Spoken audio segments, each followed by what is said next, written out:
अगर आप कुछ नए एनिमे देखने के लिए ढूंढ रहे हो तो वरी नॉट, क्योंकि जल्द ही विंटर 2026 सीजन शुरू होने वाला है जो कि जनवरी 2026 से शुरू हो जाएगा। इस सीजन में बहुत सारे एनिमे रिलीज हो रहे हैं, उसी के साथ कई सारे अमेजिंग सीक्वल्स भी आ रहे हैं जैसे जुजुत्सु काइसन और फ्री एरन।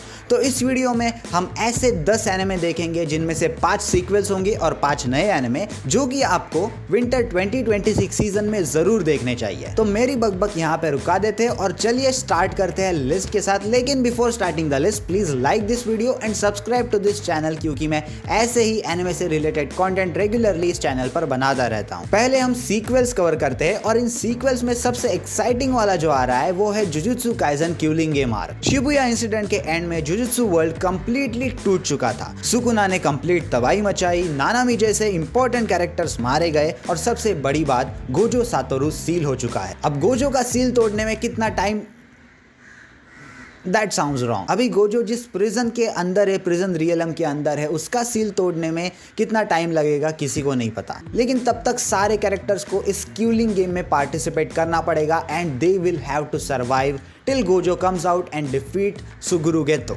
यूजी पर भी सुकुना के एक्चुअली क्राइम्स का ब्लेम आता है हमारे लास्ट सीजन में और हायर अप्स उसकी एग्जीक्यूशन का भी ऑर्डर दे देते हैं। ये क्यूलिंग गेम बेसिकली एक नेशन वाइड जानलेवा बैटल रॉयल जैसा गेम है जो कि केंजाकू ने ही स्टार्ट किया है। इस गेम का बेसिकली गोल है कि पूरी तरह से तबाही मचाना और कर्स्ड एनर्जी की इवोल्यूशन को नेक्स्ट लेवल तक लेके जाना। गोजो की एब्सेंस में हमारा मेन स्पॉटलाइट आता है यूता ओकोत्सु पर, जो कि एक बहुत ही इंपॉर्टेंट कैरेक्टर है and he is the second strongest character in the whole series after Gojo. तो यूता यूजी को एग्जीक्यूशन से बचाने की कोशिश करता है। दूसरी तरफ फुशिगोरो अपनी बहन सुमिकी को बचाने के लिए इस गेम में खुद एंटर करता है। तो जुजुत्सु काइसन फैंस के लिए ये सीजन काफी एक्साइटिंग होने वाला है। चलिए देखते अगले नंबर पे क्या है। अगले नंबर पे है Frieren beyond journeys end season 2। Season 1 के एंड तक फ्री एरन समझने लगती है कि इमॉर्टेलिटी के चलते उसने अपने ह्यूमन कंपेनियंस की फीलिंग्स को कितना लाइटली लिया है। हिमेल की डेथ और जर्नी के बाद फ्री एरन फाइनली इमोशंस और मेमोरीज की वैल्यू एक्सेप्ट करना शुरू करती है।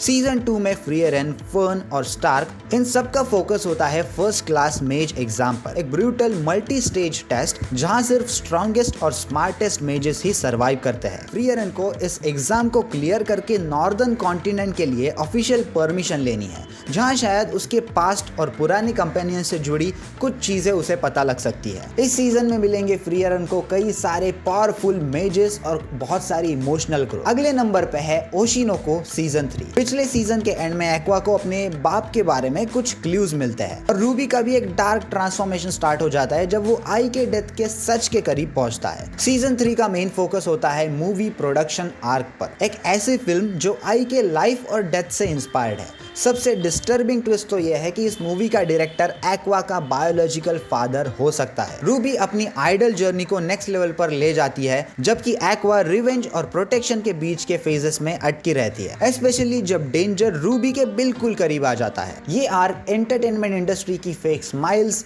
एक्सप्लॉयटेशंस और डार्क ट्रूथ्स को एक्सपोज करता है। अगला एनिमे है हेल्स पैराडाइज सीजन 2। सीजन 1 के एंड में रिवील होता है कि शिनसेंक्यू सिर्फ एक नॉर्मल आइलैंड नहीं है। काफी एग्जीक्यूशनर्स और क्रिमिनल्स ऑलरेडी मर चुके हैं और इमॉर्टल बीइंग्स टेंसन का एग्जिस्टेंस यहाँ पे कंफर्म हो चुका था। सीजन 2 इस आइलैंड को और भी ज्यादा डीपली एक्सप्लोर करेगा। गाबीमारू और बाकी सर्वाइवर्स अब डायरेक्टली टेंसन के अगेंस्ट खड़े होते हैं। टीम्स इस सीजन में अलग अलग ग्रुप्स में स्प्लिट हो जाती है, जहाँ पर ट्रस्ट, बिट्रेयल और कई सारे इमोशनल बॉन्डिंग्स वाले मूवमेंट भी हमें देखने मिलेंगे और कई सारा खतरनाक एक्शन विद गुड एनिमेशन हमें इस सीजन में देखने मिलने वाला है। So stay tuned for that. अगला एनिमे है फायर फोर्स सीजन 3 पार्ट 2 और ये फाइनल कंक्लूजन होने वाला है। यहाँ पर फायर फोर्स एनिमे खत्म हो जाएगा। सीजन 3 पार्ट 1 के एंड तक ऑलमोस्ट सारे मेजर सीक्रेट्स रिवील हो चुके हैं। इवेंजलिस्ट का रियल प्लान, एडोला का सच और शो का शिंद्रा के साथ क्या कनेक्शन है वो भी रिवील हो चुका है। पूरी दुनिया ग्रेट कैटेक्लाइज्म के बिल्कुल ही करीब है और इस सीजन में हमें फायर फोर्स का ये फाइनल आर्क देखने मिलने वाला है। शिंद्रा और special fire force company 8 evangelist के खिलाफ अपनी फाइनल बैटल लड़ेंगे। ह्यूमन इंस्पिरेशन की मिस्ट्री, एडोला लिंक की रियलिटी और दुनिया का फ्यूचर, ये सब कुछ इस आर्क में तय हो जाएगा, which will lead to hopefully a satisfying conclusion, क्योंकि मुझे उस मांगा के बारे में कोई भी आइडिया नहीं है। अगर आपने मांगा पढ़ी है तो कमेंट करना कि क्या एंड सैटिस्फाइंग होने वाला है। 6 नंबर पे एनिमे है द डार्विन इंसिडेंट। ये एक डार्क फिलोसॉफिकल थ्रिलर है जो कि एक ऐसे फ्यूचर में सेट है जहां एक ह्यूमन चिंपैंजी हाइब्रिड पैदा हुआ है जिसका नाम रखा गया है चार्ली। चार्ली का ह्यूमन सोसाइटी में एग्जिस्ट करना भी बहुत सारी कंट्रोवर्सी और एक टेररिस्ट ऑर्गेनाइजेशन की शुरुआत करती है। ये शो चार्ली के अपने एग्जिस्टेंस को समझने का स्ट्रगल और ह्यूमैनिटी के मीनिंग पर सवाल उठाता है। ये पूरा शो साइंस, एनिमल राइट्स और इन सारी डीप फिलोसॉफिकल चीजों पे ध्यान देता है। इसका हाईली रियलिस्टिक और इंटेंस आर्ट स्टाइल आपको डेफिनेटली एक यूनिक एक्सपीरियंस देगा। अगला एनिमे है कॉस्मिक प्रिंसेस कागुया। ये एक नेटफ्लिक्स ओरिजिनल फिल्म होने वाली है जो कि Japanese folklore the tale of the bamboo cutter इसका एक ग्रैंड फिनाले होगा, बट विद साइ-फाई री-इमेजिनिंग। एक बैम्बू कटर को एक बैम्बू के अंदर छोटी और कॉस्मिक ओरिजिन की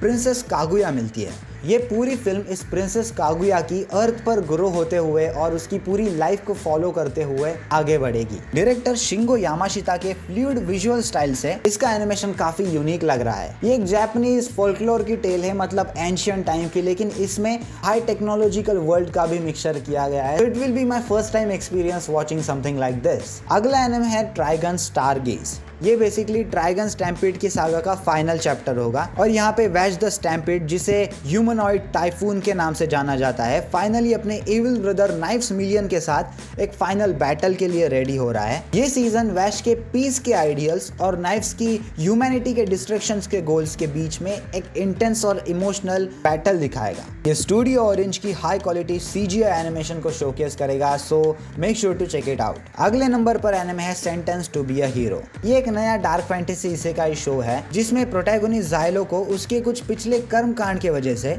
एक पनिशमेंट मिलती है एक हीरो बनने की। उसे एक डेडली ऑलमोस्ट सुसाइडल मिशन पे भेजा जाता है जहां पर ज़ाइलो अपने एक्स्ट्राऑर्डिनरी स्किल्स और सिनिक पर्सनालिटी के साथ इस मिशन को पूरा करने की कोशिश करता है, जहां उसे कई डेंजरस मॉन्स्टर्स और मिस्टीरियस पावर्स भी मिलती है। ये बेसिकली एक डार्क ग्रे फैंटास्टिकल एनिमे होगा, so if you like what you heard so far make sure to check this out too. और फाइनल नंबर पे जो एनिमे है वो है mobile suit Gundam Hathaway the sorcery of nymph Circe. ये mobile suit Gundam Hathaway trilogy का second installment है जो कि यूनिवर्सल सेंचुरी टाइमलाइन में पकड़ा जाता है। हैथवे नोवा जो अब टेररिस्ट ऑर्गेनाइजेशन मैफ्टी को लीड करता है, उसको फेडरेशन की और भी बड़े पॉलिटिकल और मिलिट्री सेपरेशंस का सामना करना पड़ता है। ये पार्ट और भी ज्यादा गहरे पॉलिटिकल कॉन्स्पिरेसीज, इंटेंस मेका एक्शन और यूसी टाइमलाइन के फ्यूचर के लिए इंपॉर्टेंट जो इवेंट्स होंगे उस पर फोकस करेगा। फिल्म की एनिमेशन बहुत बढ़िया लग रही है, काफी यूनिक लग रही है, specially in the fight scenes. So if you are a fan of Gundam franchise make sure to check this out. ये थे ऐसे 10 एनिमे जो कि जनवरी में रिलीज होने वाले हैं। हमने 5 नए एनिमे देखे, 5 सीक्वल्स देखे। इस लिस्ट में से आपका कौन सा एनिमे फेवरेट है ये बताना मत भूलना कमेंट सेक्शन में। और अगर आपको ये लिस्ट पसंद आई होगी तो इस वीडियो को लाइक भी करना, इस चैनल को भी सब्सक्राइब करना। और बस आज की वीडियो के लिए इतना ही, मिलते हैं अगले वीडियो में। सायोनारा।